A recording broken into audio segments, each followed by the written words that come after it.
set of exercises is going to be built on some new source files, this rock, paper, scissors example that I worked up. So in the workshop material you download, there should be an RPS directory, rock, paper, scissors, and it has some C++ files in it that kind of look like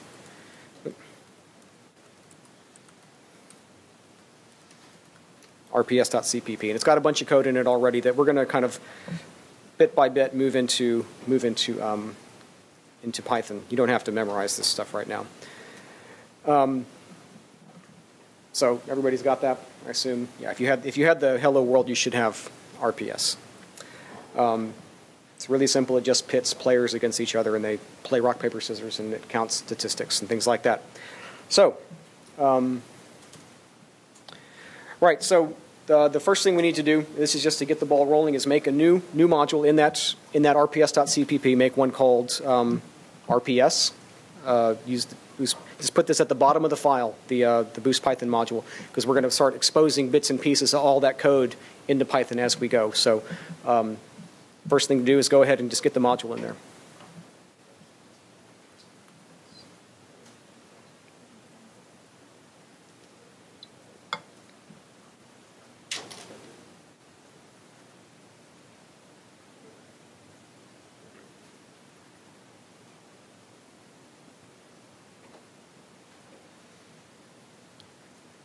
So, yeah.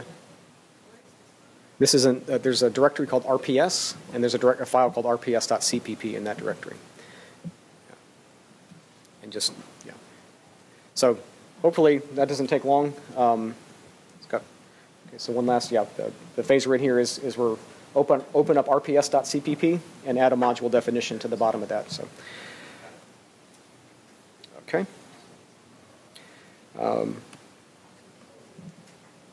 So there's a function, a C++ function called test in that directory, in that file. Just expose that in the module and then compile it, and let's make sure that the RPS module works.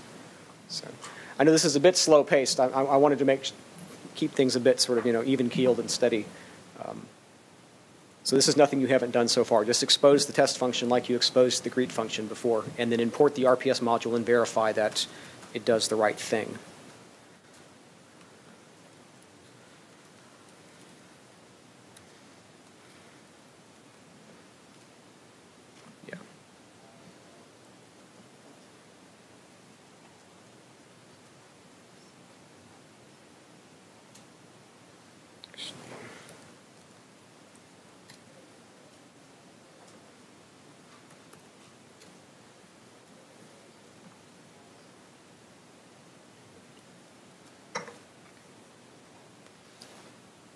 Everybody good?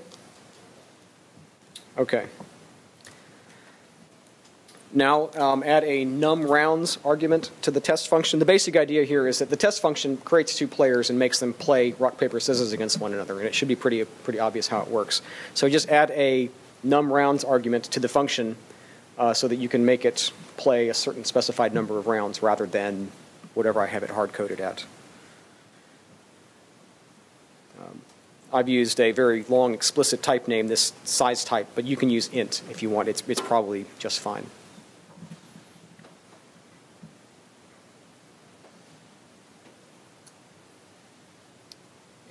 And again, then you compile this to a module. You should be able to import it and have the test run then now some number of times.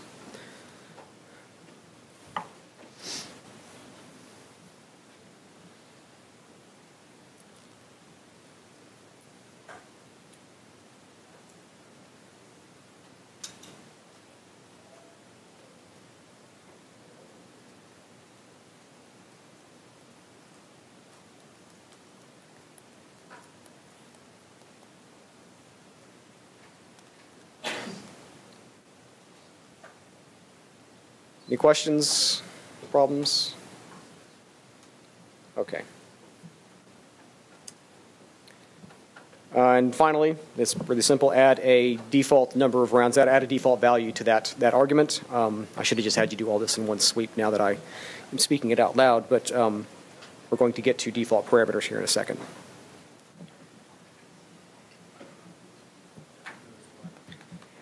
Yes.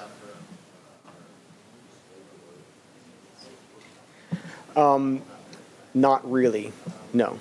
And in fact, the whole point of this last slide here is, so you've added a default value, and you should experiment and see which version of the function you get. Does Python expect a parameter or not, or does it give you both? That's part of the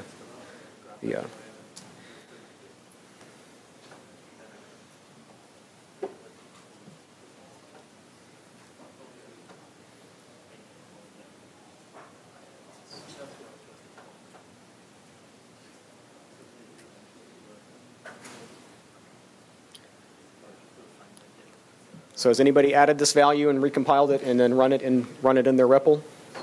What's the behavior you're seeing? Right. Yeah. Yeah. Default values are effectively destroyed by they're not available outside of like compiler magic land.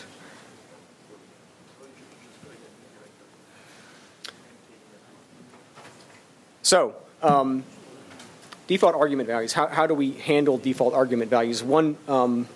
Well, ultimately, there's no way for def to know anything about default argument values. That information is not transported in any way that makes it available to the template system to do anything with it.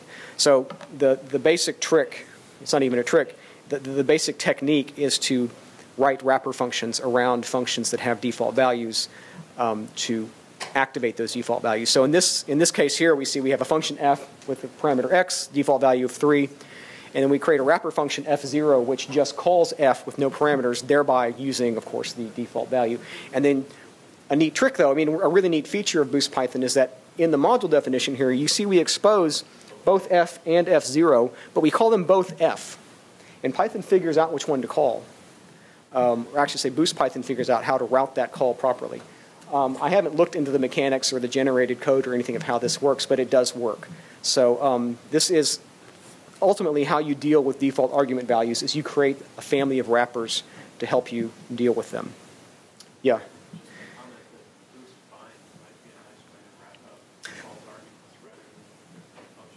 Yeah, that's true. There are other techniques you can use if you're sophisticated enough to know about them. Yeah. Yeah, no, your point is very good. It's just that I wanted to try to minimize the complexity but yeah, there are, yeah. You mean like the C++ 11 lambdas?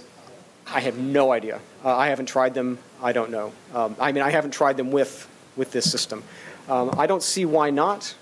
And you know, there are smart people behind the standard, so presumably, but I don't know. So go ahead and try writing a wrapper that exposes both of those if you haven't already. That was probably your first reaction.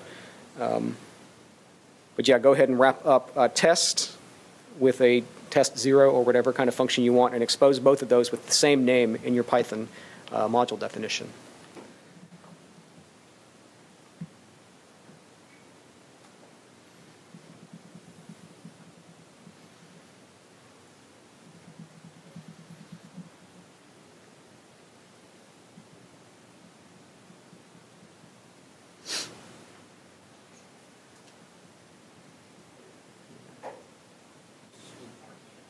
Yes, at rps.cpp.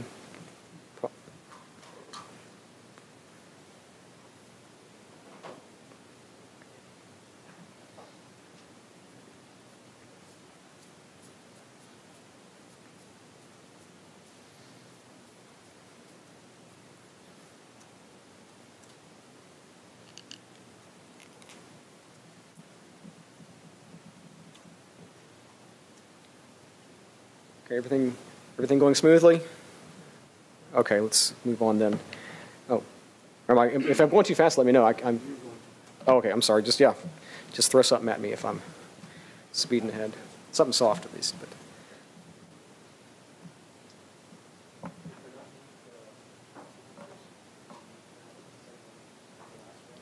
I'm sorry.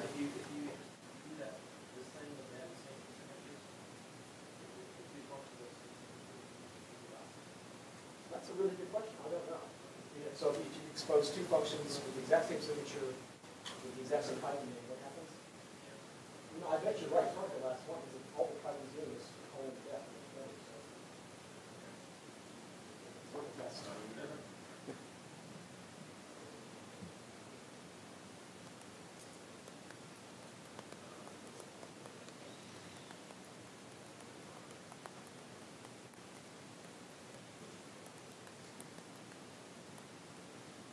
Did you try it out? Oh, okay.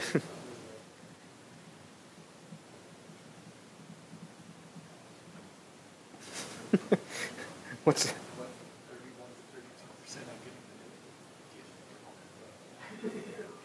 that's almost a third.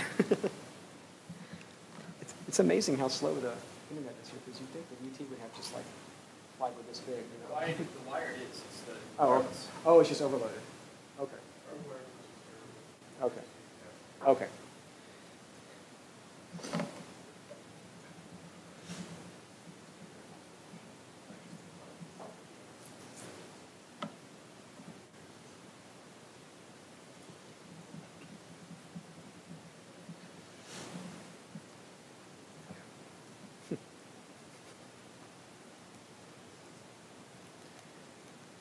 We should have set up an internal BitTorrent or something like that, so just see the room.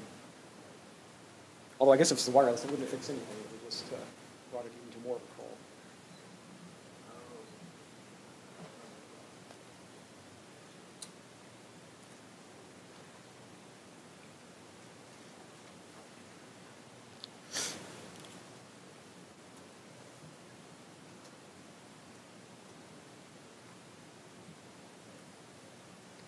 Is it still giving you? Oh, okay. What was the result of the experiment up there? Okay. Weird. Okay. Yeah. Don't do it. Maybe that's the that's the lesson here. Okay, so I've just shown you how to sort of manually wrap up default argument values, but there's actually a macro that can help you out. This is boost Python function overloads. Good, easy to read, easy to remember name. Basically, you give it the name of the, you create an overloads class, and so you just give it a name to call that. The function you want to define overloads for. And overloads, I think, is kind of the wrong term here, because really we're talking about the same function with default argument values. The minimum number of arguments and the maximum number of arguments, and basically it creates a def for everything between min and max, inclusive of the ends, of course. So, and I misspelled volume there, but so is that pretty clear? Kind of what it does? You've got a function with some number of default argument values, and this boost Python function overloads creates a wrapper function, so to speak, for each possible invocation of that function, and then exposes them all with the same name. So it does what you just did manually, but a bit more automatically. So if you have a function like this, then this can come in handy. I think I've never used this in Anger, but I just know it exists. So you can, I think that's the next, sorry. So you can see that it works as advertised. And it requires a minimum number of arguments. So if I give it only 2, and of course 3 are required, it will give me an argument error. Nice. And if I give more than the maximum, it gives me, again, an argument error. So important note, this does not work for overloaded functions, even though the name says overloaded. It only works for functions with multiple numbers of default arguments, values. So again, does that make sense, that slide? This is not a huge point, but it's worth knowing about. So you can try this on your own. You can try using this boost Python function overloads for your test function to see if that it works, I should say. But you should end up with the exact same functionality as you manually implemented, so don't feel totally obligated to do this one.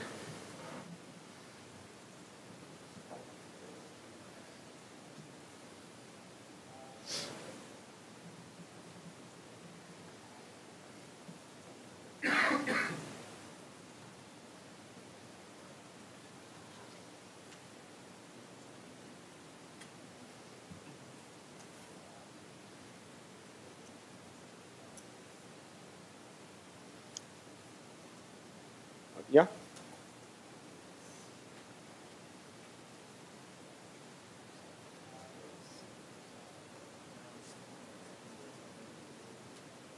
Oh.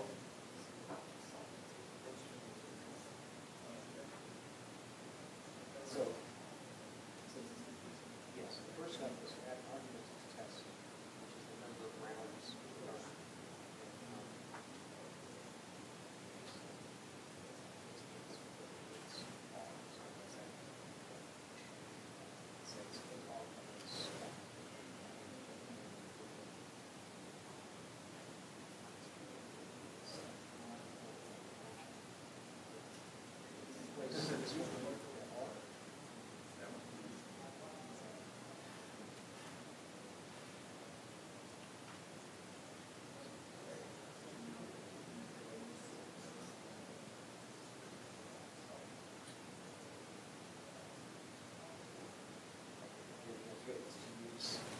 boost Python overloads to expose this function, both versions of this function.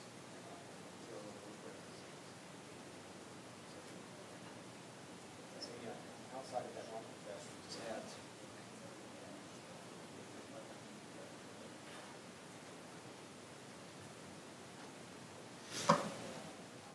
Everything good? Okay. How's the pace? Is this okay? Too slow? Too fast? Just about right? All right.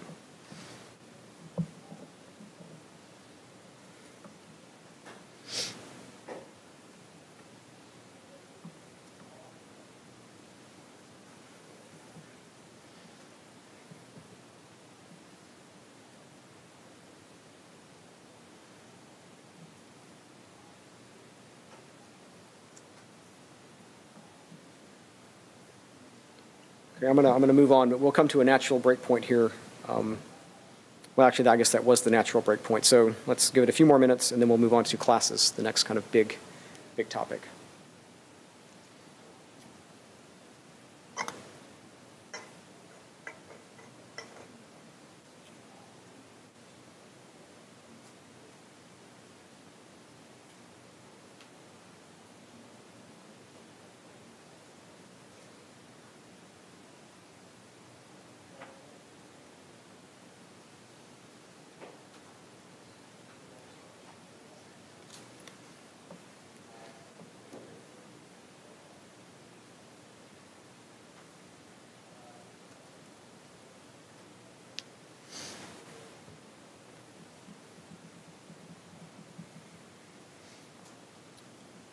Okay, is it fine to move on now? Everybody ready? So, yeah, this point of boost Python function overloads is really it's a bit of a fine point. So I don't want to spend too much time on it. Classes are much more interesting and important in the long run. So let's move on here. So we had boost Python def for exposing functions, and we have an equivalent thing called boost Python class underscore for exposing classes. They couldn't call it boost Python class because, of course, class is a keyword in the C++ language. So this is the basic model for how you expose classes. You have some class called matrix. We're going to kind of build a small matrix class here. You have your standard boost Python module definition, and you say boost Python class underscore, and it's a template, so it takes in the class name, the name of the class you want to expose, and then the only required argument is the Python name of the class. In this case, it's also matrix. There's this note at the bottom that says you're going to see that I use matrix 1, matrix 2, matrix 3 as I go through this, and that's because of how IPython Notebook works. I had to find a way to kind of trick it into letting me recompile modules with these names. So ignore the numbers after the namespace, after the matrix namespace. They're just an affordance for IPython. But the main thing to take away from this is boost Python class underscore. It's this simple to expose a class to Python using boost Python. Of course, this class doesn't do anything, but we'll build it up here over the next few slides. What just happened? Oh, yeah, so with this, you could import the matrix class and see a whole bunch of stuff about it.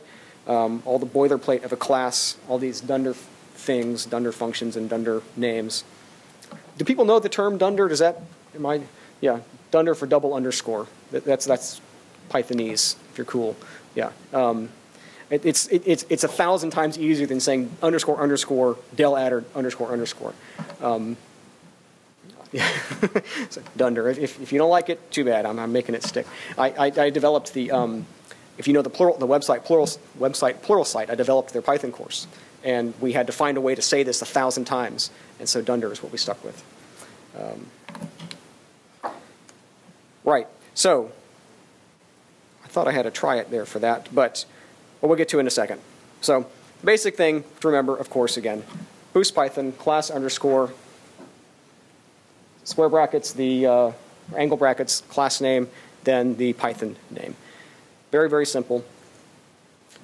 Exposing member functions is really, really simple also. It's extremely natural, as we'll see here. So now I've taken this matrix class, the C++ matrix class, and I've added a few constructors and data members and stuff like that to it. And we expose the size x and size y functions here in the class call. So we say class underscore, just like we did before. And then we do this, I think it's called a fluent API. We kind of chain the dots. So we construct on this line a class object, and on the return value of that call, so the constructed object, I call def, just like we called before, size x in this case we have to say pointer to member function, not a big deal, so at matrix size x. That returns another thing that I can call def on, and I call that again, def size y, blah, blah, blah, end with a semicolon. So this sort of layout is very typical for what you see in Boost Python. It's not required, but this chaining thing, this fluent API is how you make classes and add defs and properties to it. So very simple. Python, you say class to make a class. Boost Python, you say class underscore to make a class, and you continue using def to make functions.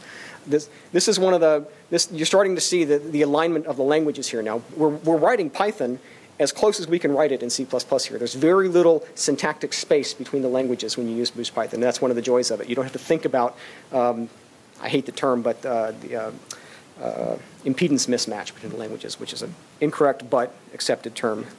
Yeah, good laugh. Okay, it's still not much of a matrix. You can't change the size, but we're going to add some more stuff to it. So, and you can see we can import it, etc. So we're getting close to having you write some more code, but follow with me. Okay, so one obvious problem with the matrix class we have so far is its constructor doesn't take any arguments. You always end up with zero-size matrices.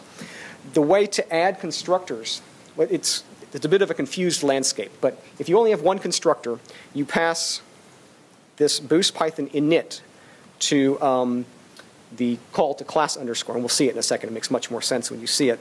And the arguments, the template arguments to init are the types of the constructor arguments. So let's add a constructor to our matrix class. And so now it's got a copy constructor, and it's got a constructor that takes an x and a y, size x and size y actually. So in the call to class underscore, we now have, I'm using BP for Boost Python. It's not British Petroleum, it's Boost Python init. And this is for the first constructor that takes an unsigned int and an unsigned int. If I have more than one constructor, like we do in this case, you simply use def and you pass it another init. Just like it's the same class as up here, it's just exposed in a different way. I don't know why they have this distinction, why they didn't just make it a uniform interface, but this is the way it is. So if you have more than one constructor, the first one is exposed in the class constructor call, the second one is exposed through a def. In this case, we've exposed them both. Very simple, no complexities. Yes?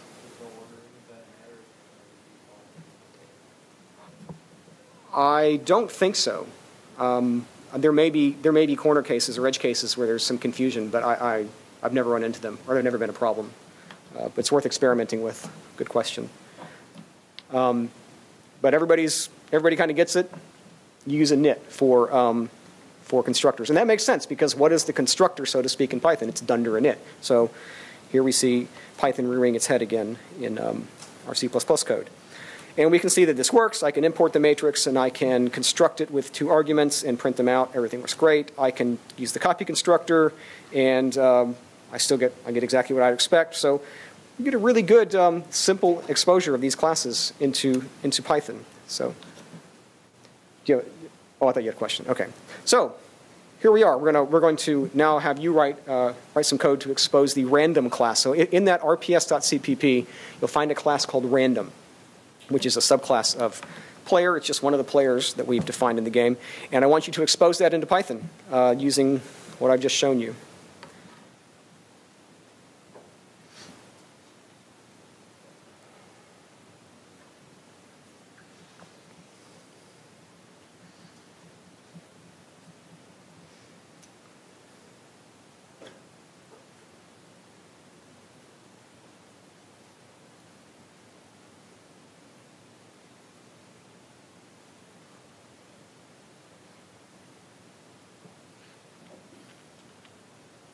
Oh, yeah.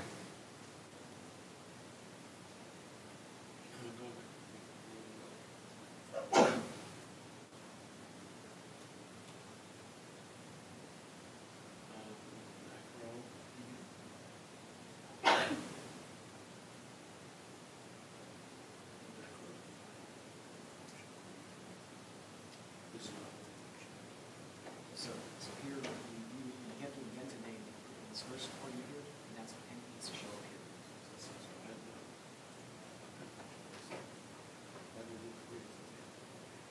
For any example, yes.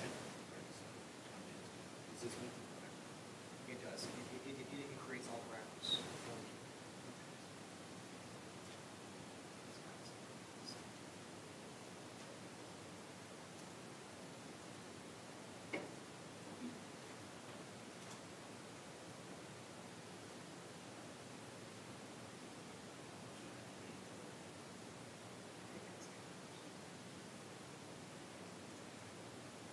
Oh, well, except we don't have a function called test, so this isn't going to be working. That's really I can't see it. Oh, okay. I'm sorry. And it's not good. Are we going to default value?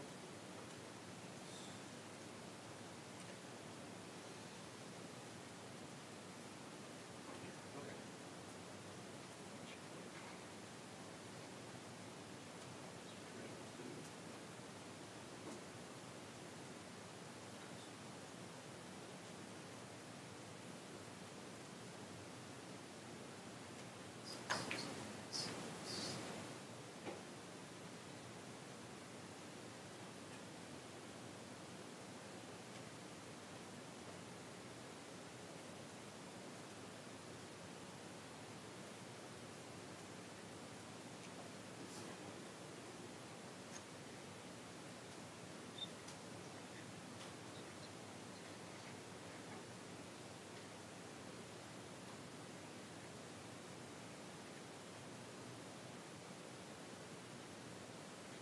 Slide.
Anything else going? Oh, yeah.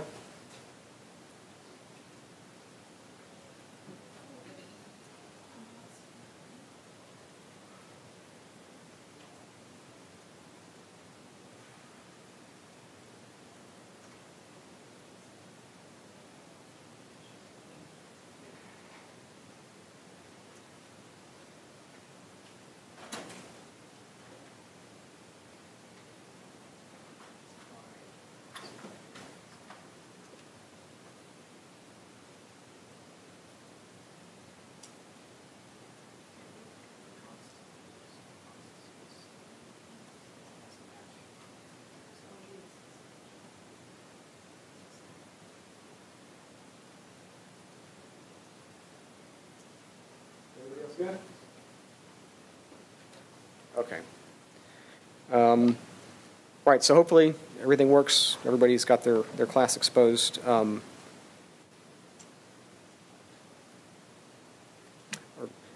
you need a few seconds to get up with the class, or? Okay. Okay. Well, I can slow down. I mean, this is what people. Okay. Sorry.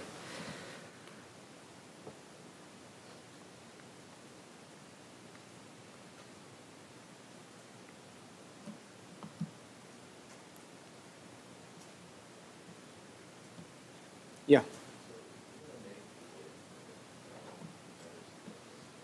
Mm-hmm.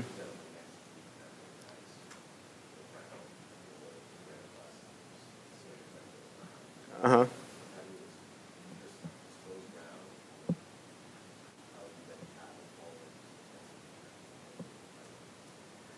Um, let me bring up the code, and maybe you can.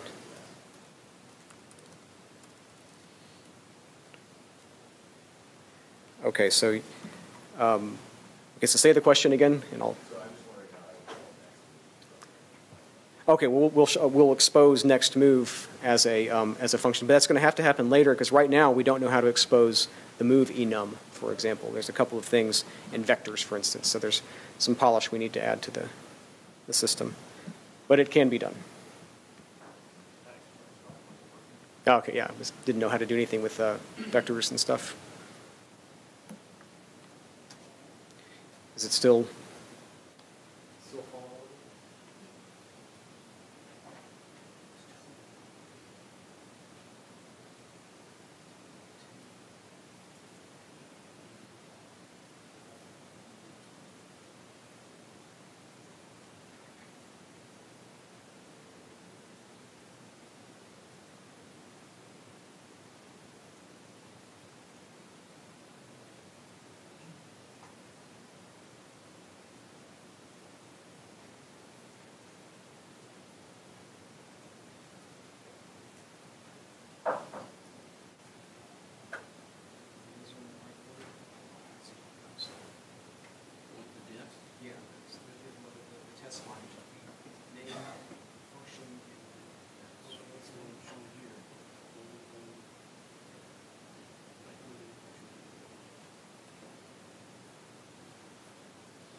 Problem is it's looking into a expanded grammar, so this is basically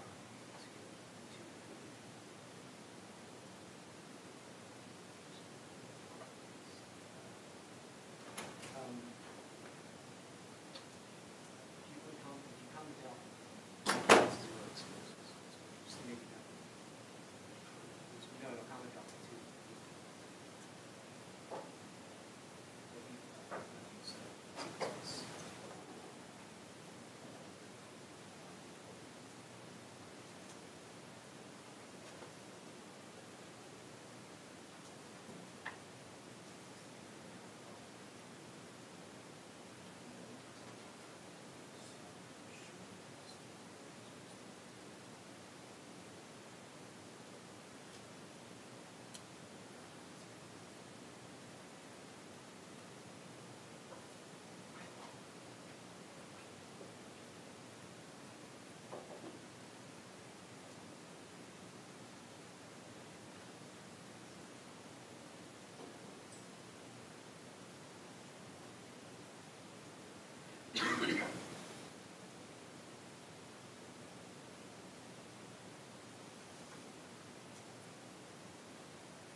Okay, I see the problem. Hold on.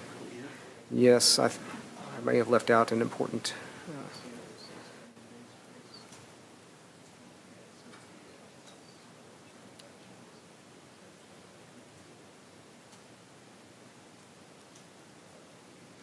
put parenthesis after the.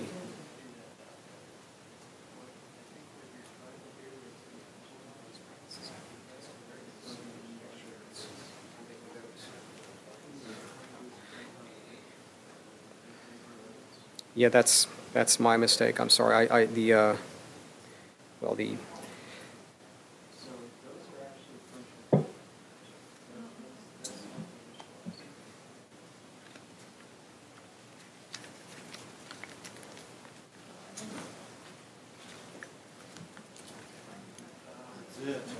Okay, sorry about that.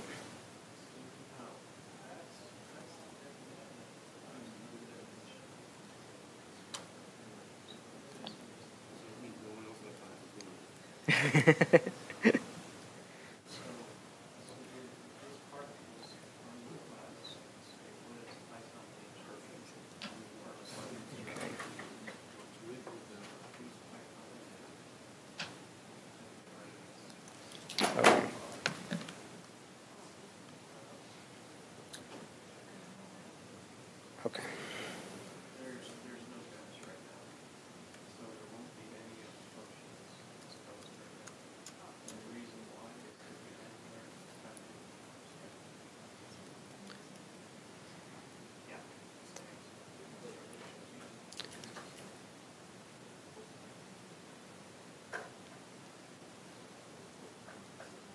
Okay. Okay.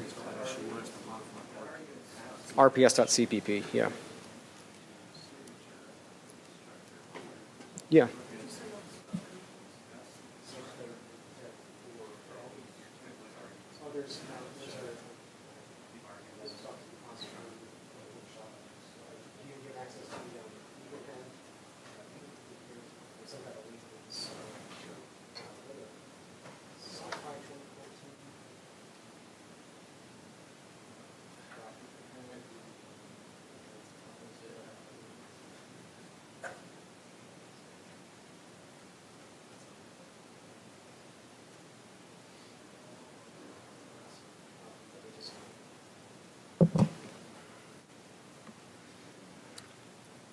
Oh. Okay.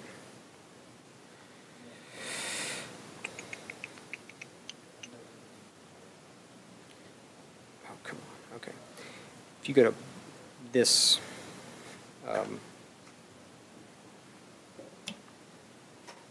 yeah, go to bitbucket.org/60-north, and then you'll be able to find the.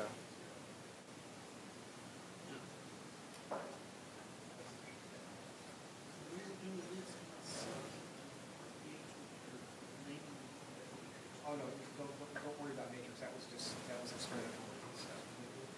Try it.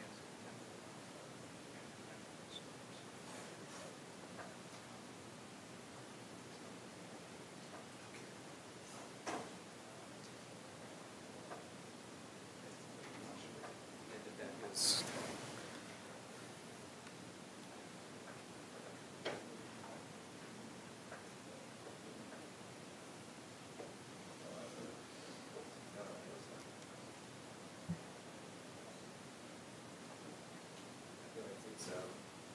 Underscore student material. I think it was just too long there.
We can cover that. Yeah, it's in here. I'm not sure.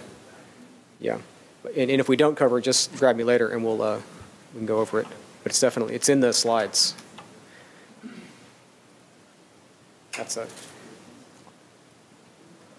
I debate whether to have that because it has to come kind of after a lot of other stuff, but it's so complicated that it kind of, people's brains are just done by the time we get to it. And yeah.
There should be a link on this page, like provided by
Yeah. No, no worries. This is the stuff to get. I mean, this is the everything else is grades off in terms of importance.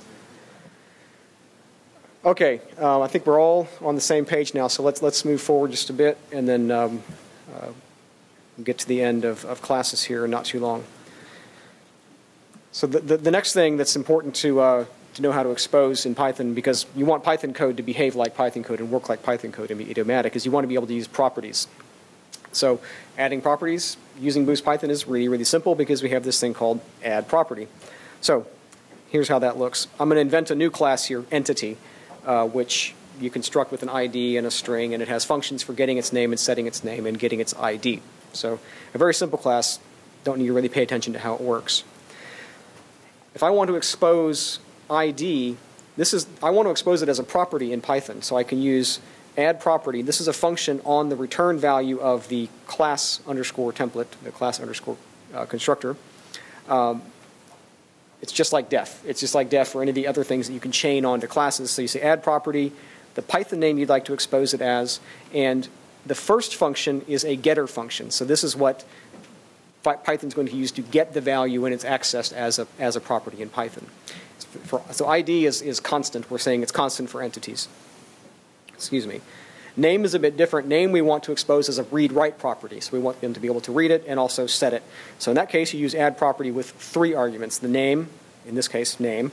The getter function, in this case, entity name. And the setter function, in this case, entity set name. So very straightforward, very similar to old-style properties, if you know like Python 2 properties. Not really close to the decorator-style properties in Python 3, but that's beside the point. So very straightforward, very simple, easy to remember, I hope, add property. If we do that, we can see that, okay, I can construct entities, and I can give them IDs and names and print those things out. I can change the name, because that's a mutable read-write property. James Marshall, really know who that is? Come on, who's that? It's Jimi Hendrix. All right. That's his birth name, and then he took James Marshall at some point. But if I try to change ID to 13 in this case, it fails because that's a read-only attribute. So very straightforward. What did I just do? So the next obvious step then is instead of using getName and setName in your class, in your random class, replace that with a property. So make name a read-only property and leave setName alone for now. So go ahead and give that a shot.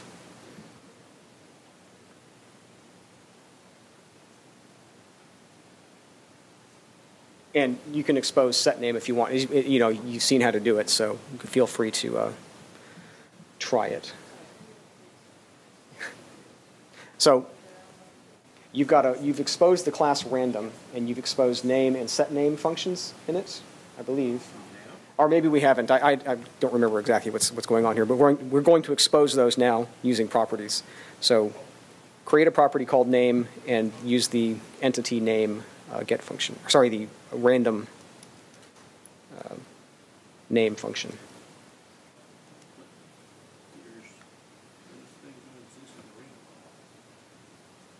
But they should exist on random space class.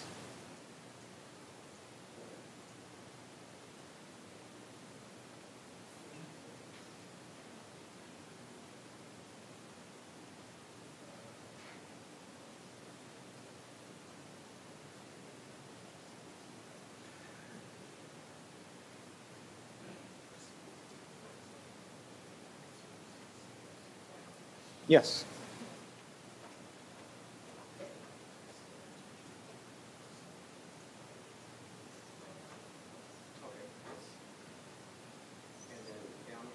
So here we've exposed this. We want to, so if you look at the player base class, you'll see it has set name and name function. So it's a good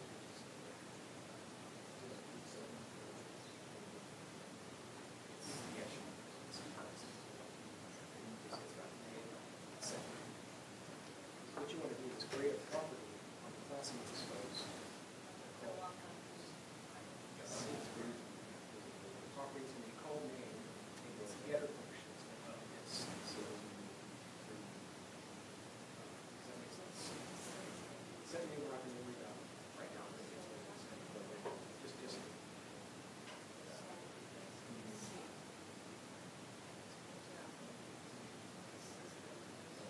right. Yeah.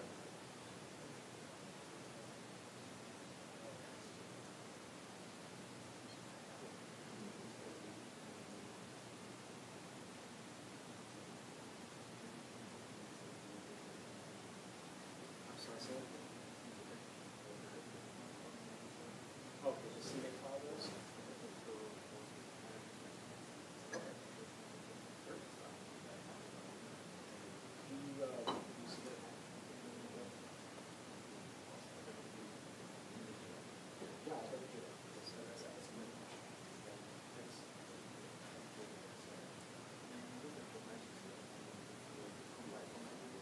Yeah, if you can make it work on other systems, sweet as well. Put it together in an afternoon just to get it done.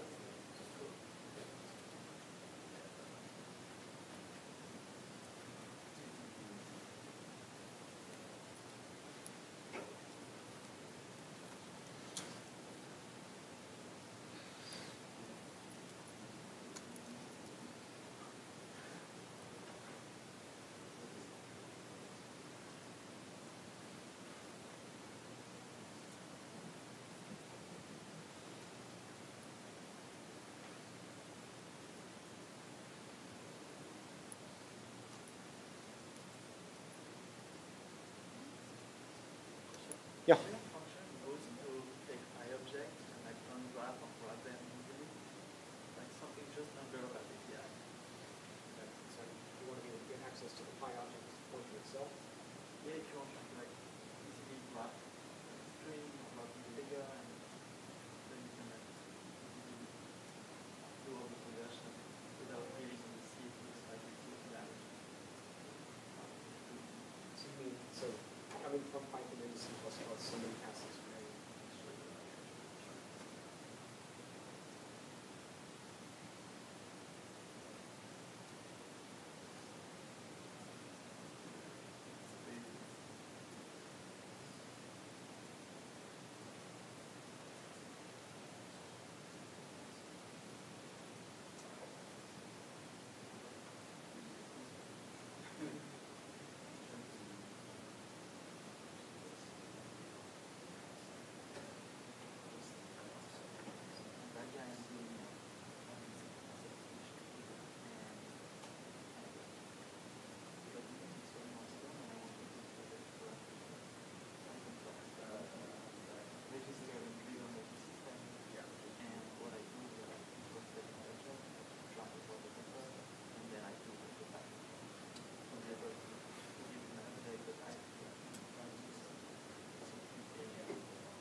Okay, so the next obvious step is, of course, to expose name as a read-write property. So if you haven't already done this, you can just add set name as the third argument to your add property function, and that will expose it as a read-write property. Probably not terribly thrilling. Okay. So yeah, this is pretty straightforward stuff. I think you're starting to see the pattern. I mean, the hard part of this whole exercise was getting the infrastructure up and working, and actually writing Boost Python code is very, very simple once you have a few key concepts. So properties, really easy.